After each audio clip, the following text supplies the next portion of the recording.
Hi everyone, Albert Flynn DeSilver here. Happy Monday.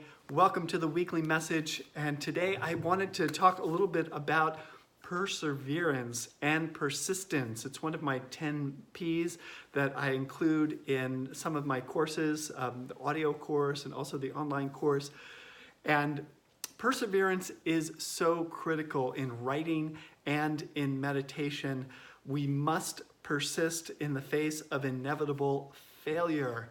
And failure is just, as you know, it's part of the journey. It's part of how we move through transition and get eventually to our goal. But if we don't persist, if we don't keep going, we're going to get hung up, we're going to get distracted, we're going to get diverted, and we're not going to get to our goal. Whether that goal is finishing a sleeve of poems or writing the next great American novel or that next play or just completing your sense and experience of a consistent meditation practice.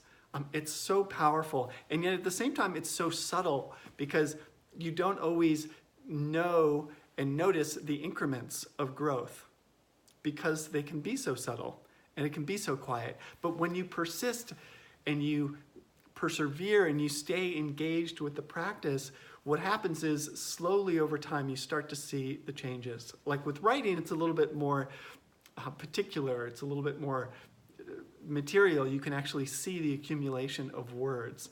And you might take a class, you might work with an editor, etc., and you can start to see the evolution towards your goal.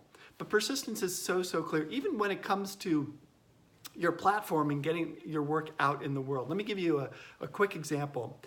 There was this incredible, wonderful, now it's a podcast, but it was a radio program for a million years. It's been on for 40 years. It's called New Dimensions Radio.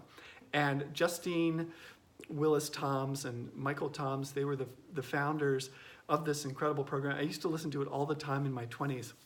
And I thought one day, wouldn't it be amazing to be on New Dimensions Radio? And so when my book came out, when Writing is a Path to Awakening came out, of course I had my publicist pitch them and I pitched them, and it was just crickets. Nothing was happening. I was like, this is perfect. They would love this.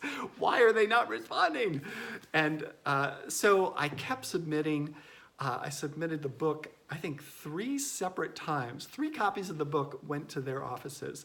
Followed up with emails 5 times, nothing.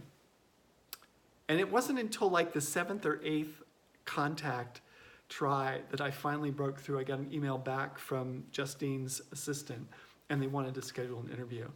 And for the longest time, I mean, this was months in the making, and for the longest time I thought, oh, they're not interested, they don't like me, they don't think I'll be a good interview, blah, blah, blah, blah, blah. You know, whatever it was that I made up in my head, the reason is they're just busy.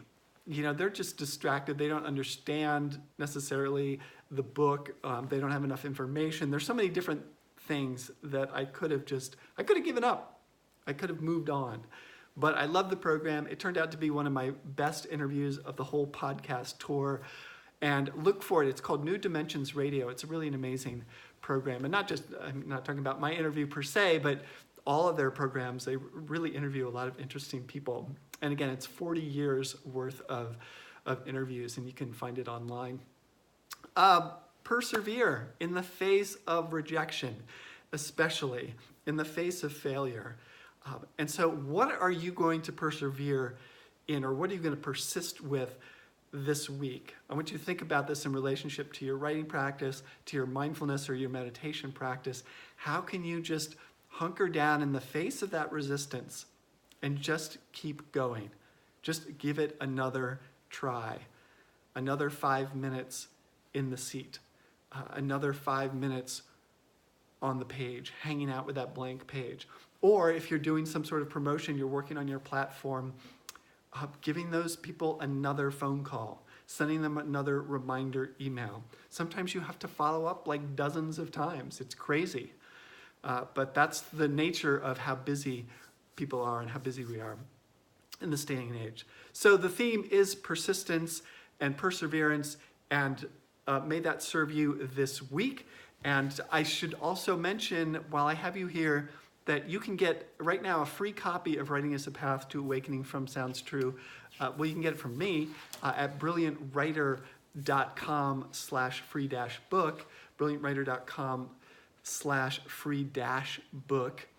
And also, we're throwing in a copy of Creativity Meditations for Writers and Artists and Other Humans. So you can get both of these things for free. All we're asking for is $7.95 to help us out with shipping and handling. That would be super helpful.